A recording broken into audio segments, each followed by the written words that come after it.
un article essentiel, vu que c'est l'article qui comporte le rapport annexé, celui qui devrait nous éclairer sur la vision du monde de ce gouvernement et à partir duquel nous devrions fixer les objectifs budgétaires.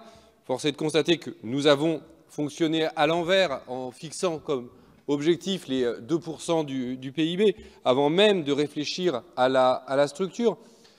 Parce que quand on regarde en détail ce rapport annexé, on constate des manques cruels.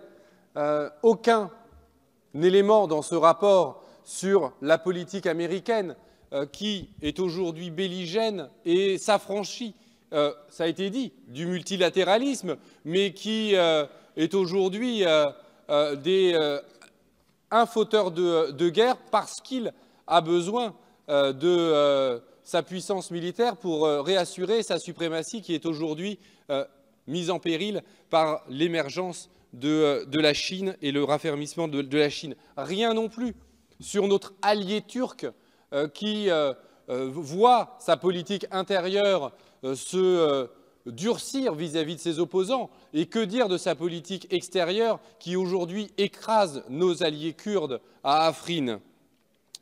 Que dire également de cette défense européenne qui est érigée en objectif indépassable et qui pourtant, on l'a vu, ne fonctionne pas parce qu'il n'y a pas d'intérêt commun entre les pays européens.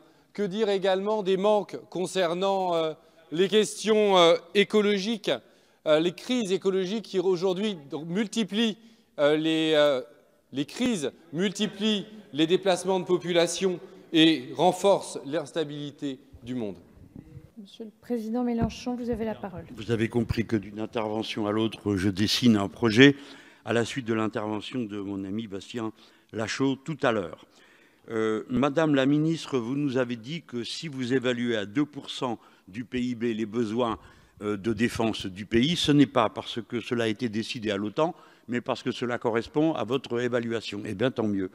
Cependant, c'est mon devoir de vous signaler l'heureuse coïncidence entre votre évaluation et le chiffre proposé par Monsieur le Président Trump et accepté tel quel par Madame Merkel et quelques autres des zélés de l'OTAN. Les Allemands, ayant toujours vécu sous protection du parapluie nucléaire nord-américain, n'entendent absolument rien à l'indépendantisme français et se demandent quelle mouche nous pique.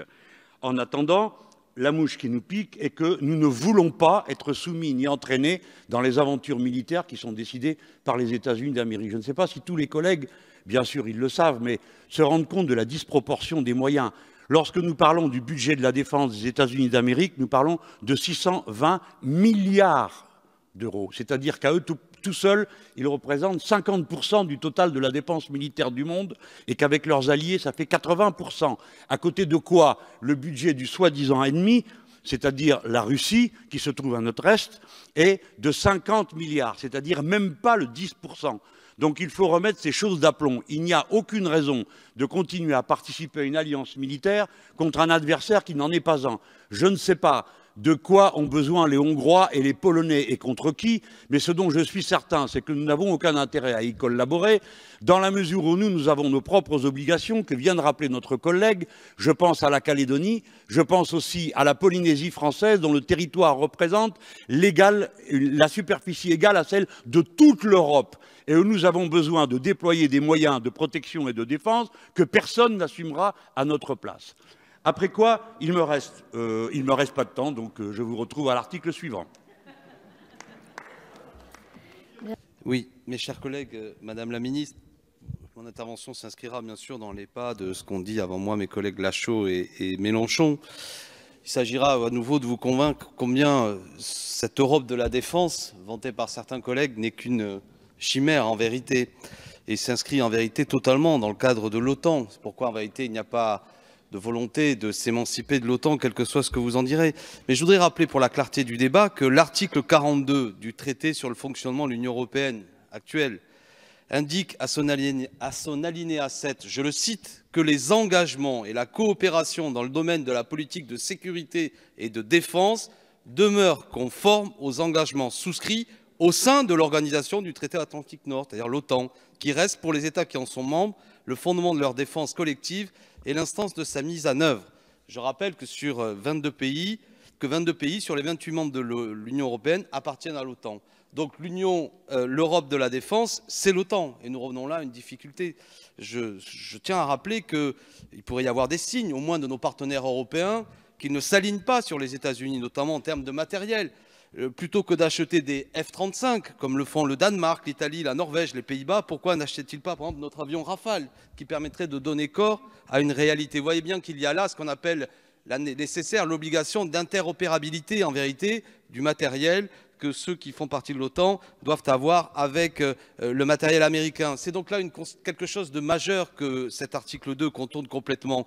L'indépendance et la pleine souveraineté de la France passe par le fait que nous sortions de cet accord daté, né à l'époque de la guerre froide, belligène, avec comme membres de l'OTAN des pays comme la Turquie qui sont en train de mener une guerre insupportable à nos alliés kurdes. Et nous ne voulons pas être entraînés dans un conflit en raison de cette alliance datée. C'est pourquoi, je le répète, la pleine souveraineté de notre pays passerait par le fait de sortir clairement de l'OTAN. Merci.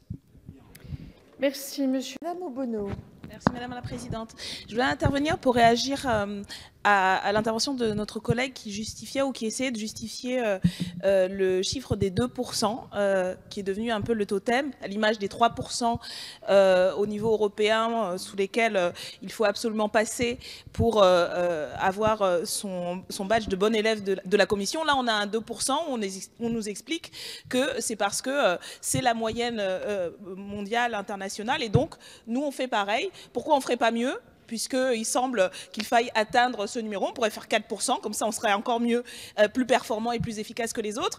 Et c'est là où on se rend compte du caractère complètement hors, pour le coup, sol, au sens hors géopolitique d'une partie de ce débat. Nos collègues Lachaud, Mélenchon et Corbière l'ont rappelé, je pense, dans différentes interventions, le fait qu'on a une discussion complètement économique et technique sans la discussion géopolitique. Pourquoi est-ce que nous sommes contre le choix arbitraire de ces 2%? Parce qu'on devrait discuter de quelle est la stratégie de la France qui doit assurer la protection de son territoire, qui doit assurer, comme ça a été dit, les moyens de sa force et de ses armées, mais pour un objectif de défendre la paix. Et la paix ne se construit pas, non, par l'escalade, et le jeu entre les nations de qui aura plus, qui aura 2, qui aura 3, qui aura 4. Et également, je tiens à rappeler que ces 2% qu'on érige en objectif absolu, on ne le fait pas pour d'autres priorités. Par exemple, l'aide au développement, qui atteignent qui sont très loin des objectifs, bien moindres que les 2% sur l'armement au niveau international. On ne le fait pas pour l'éducation ou la culture. On pourrait se donner aussi d'autres priorités. Et c'est le sens de nos interventions sur le fait qu'on a d'autres priorités, assurer la protection de notre territoire. Mais pour nous, l'avenir au niveau géopolitique, au niveau international, ce n'est pas plus d'armes, ce n'est pas la course aux armements, au contraire, et c'est d'autres priorités au niveau de l'éducation, de la transition écologique et de l'aide au développement. Et c'est comme ça qu'on construit la paix, pas en construisant des armes, mais en construisant d'autres politiques.